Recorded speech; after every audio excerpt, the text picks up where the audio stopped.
Je m'interroge ce jour sur la question de la gestion de l'autorisation d'occupation temporaire AOT au port autonome de Douala-Bonabéry. Autorisation d'occupation temporaire baptisée AOT. Autorisation qui comprend la tarification de la location des magasins et des espaces. Comment comprendre ces plaintes, ces multiples plaintes des entreprises occupant des parcelles de l'espace portuaire qui estiment que le port autonome de Douala impose de nouvelles conditions d'occupation jugées trop prohibitives. Même si c'est les textes qui le disent, ils estiment que c'est trop.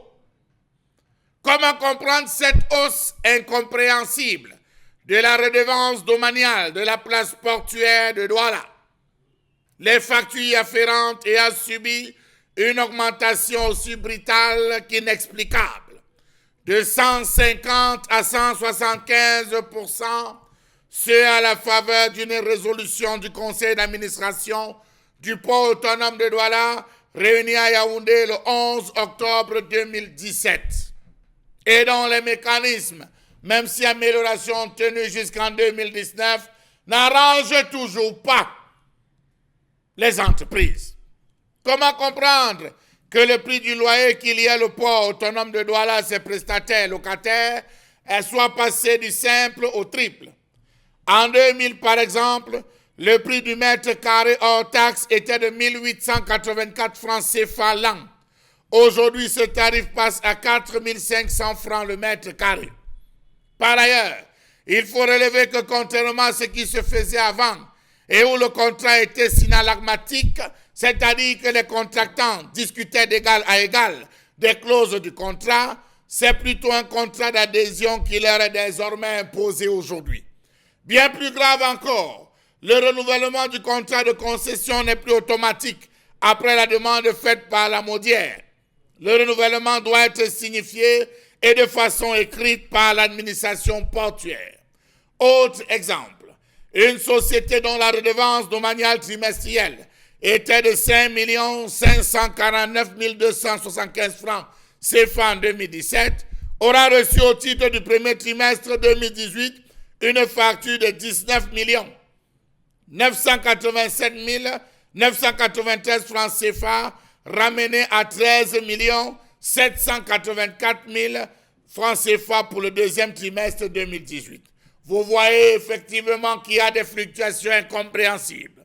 Une autre qui payait conformément à son AOT, autorisation d'occupation temporaire, 1 860 300 francs, a eu une facture du premier trimestre 2018 de 6 976 000 francs CFA, ramenée à 5 115 000 francs CFA pour le deuxième trimestre 2018. Pire encore, savez-vous que lorsque le renouvellement sollicité par la Maudière n'est pas accordé, les constructions, les installations et les ouvrages réalisés par l'opérateur subissent un autre sort, c'est-à-dire que tout ce que vous avez conçu du moment de votre travail, tout ce que vous avez conçu du moment où vous étiez en partenariat, lorsque ce n'est pas renouvelé, tout cela revient au port autonome de Douala. Vous perdez tout, vous faites vos clics et vos claques, vous vous en allez.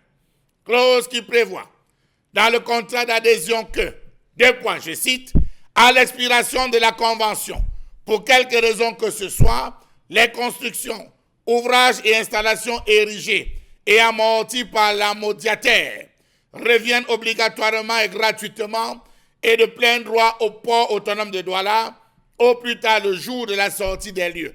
Point, fin de citation. Or, l'ancienne formule disait que dans le cas où l'administration portuaire refusait d'appliquer les dispositions relatives aux bénéfices des baux commerciaux, le PAD était tenu de verser aux bénéficiaires évincés une indemnité au moins égale au montant des dépenses exposées pour la réalisation des installations immobilières, et le bénéficiaire avait le temps d'enlever les constructions et les installations effectuées sur l'espace occupé avant le déguerpissement. Comment comprendre le caractère arbitraire donc de l'augmentation décidée par le conseil d'administration, dont la résolution est manifestement inopérante tant en droit? Il est connu de l'autorité publique que l'entreprise, en tant qu'agent économique de premier plan, est la mamelle nourricière de l'économie nationale, car c'est le principal pourvoyeur des impôts et taxes dans lesquels l'État ne peut fonctionner. D'où vient-il alors que l'homme veuille asphyxier l'activité économique en tuant la poule aux œufs d'or sur la place portuaire? Savez-vous que l'augmentation de la redevance domaniale résulte de l'article 92 de la résolution du 11 octobre 2017, conçue ainsi qu'il suit? 3.7.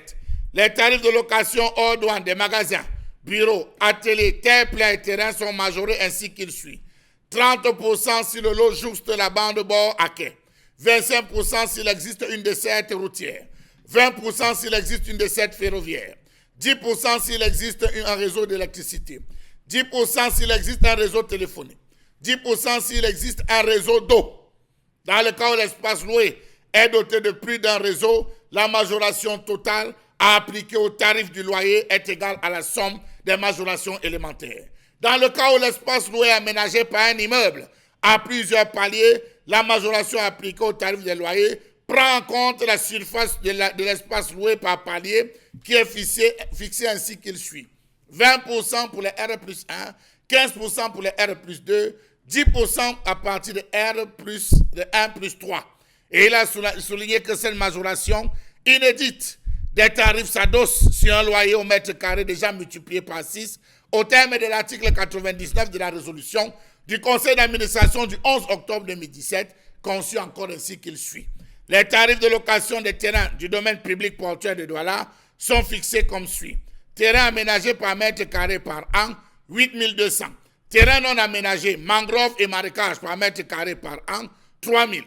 L'article 100 indique en plus pour sa part que, je cite, tous les amodiataires du domaine public portuaire de Douala-Bonabéry sont assujettis au paiement d'une redevance de sûreté, laquelle est fixée au terme de l'article 101 de la résolution à 4% du montant hors taxe du tarif de location des espaces ou des installations amodiées. Voilà pourquoi on se plaint de ce côté. Il fait désormais chaud, très chaud, d'être un locataire de ce côté du port autonome de Douala-Bonabéry.